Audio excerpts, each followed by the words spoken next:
I wonder where that water spot come from. I just wonder. Let's go up in the attic and find out.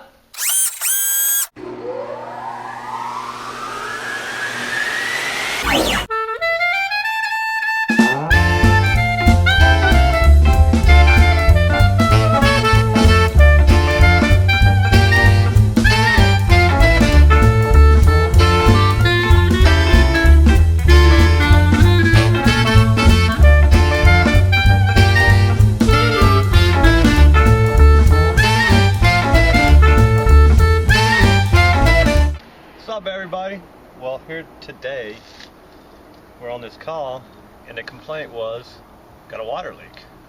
So I went upstairs, I cut it, I got nitrogen out and tried to blow all the drain line out, and I failed. So I had to come out here and cut all the spray foam away and cut the PVC in the wall. And here, look inside there. Look how bad that is. Well, as you can see, there was nothing getting that thing out of there.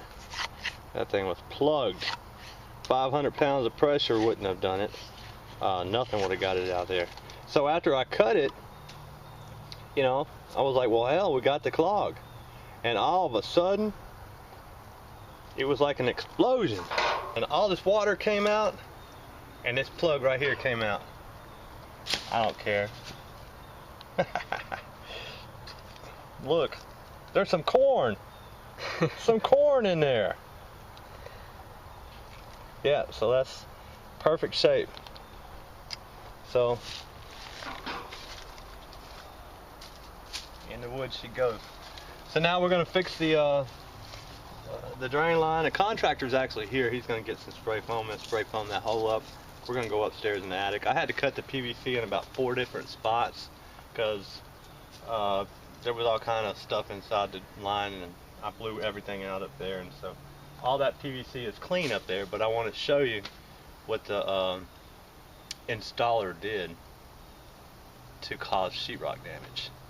But we'll see when we get up there. Alright, so we're up in the attic, and as you can see, there's the opening. Got everything cut loose. Let me show you what I was up against when I came up here.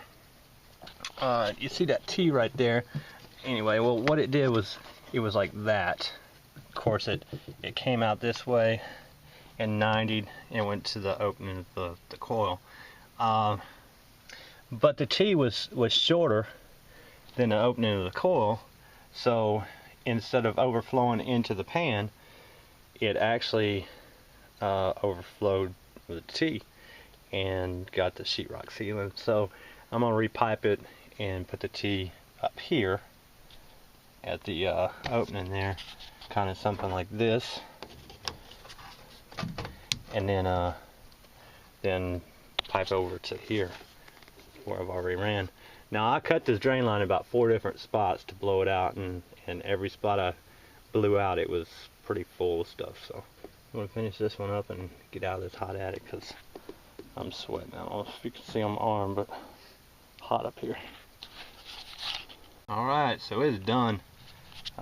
T's up here, a little vent coming off of it, and then of course it 90s, comes around, goes that way, and we're hot, so we're leaving.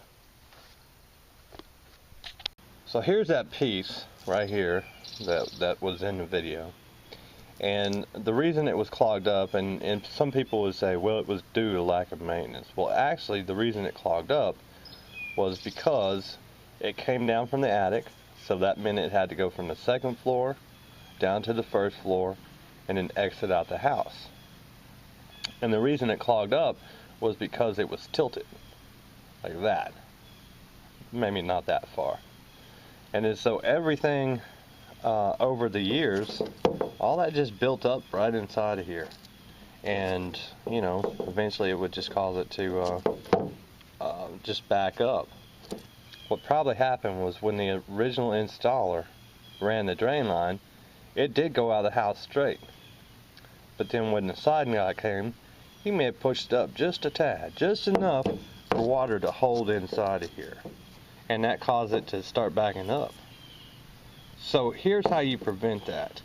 Now, before I show you how to prevent that, this is actually the second one, like in 2 weeks, that I found right at the wall that was bad. This one did the least amount of damage. The one prior to this one, what had happened was this thing was holding water here, and during the wintertime, cold air, came into the pipe and froze inside of here and busted the 90. Now, it took a while for the homeowners at that particular house to realize that they had water damage, because all the wood floors were buckling.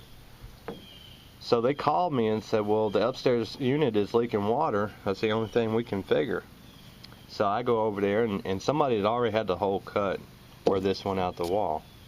And I got to looking, and I saw the crack and showed it to him and explained what the problem was.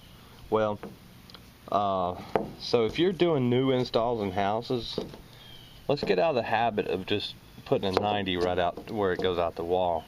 Let's start putting 45s like this in. And what happens, like I said on this one here, is the original installer may have wanted it to go straight, but the siding guy, he may have pushed it up just a little bit, because remember, this stuff is only rigid when it's short, but when it's a long run, you know, it's really flexible and it'll move, and you can kick it up like that right there to where it's not straight. And you know, we all know that water runs downhill. It doesn't like to run uphill. So if it's tilted back a little bit like that, it's going to hold water right here and cause issues over time. But now, if you install a 45 like I have here, then once you get out the house, then you can 45 it down and, you know, connect all your drain lines like you want to. Because even if, let's say, the installer came or the siding guy came and pushed this up, look how far you have to tilt it for that thing will never hold water. Never. I'm guilty of it too.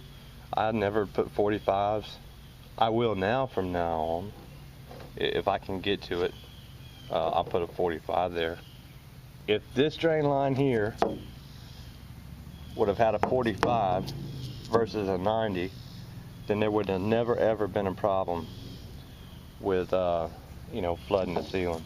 Look how far you have to turn that for it to, see, it's still not going to hold water, but the drain line is never going to be, you know, kicked over that much. So you know, like I said, let's just, instead of putting 90s where it turns and goes outside, because remember, that's hidden, let's just put a 45 there, and you know, then we won't cause as much damage. Anyway, thanks for watching. Sorry I made some of y'all sick. Why do you wear gloves? Well, I don't. Sometimes I do, but most of the time I don't. Anyway, y'all have a good one. There's some corn. Some corn in there.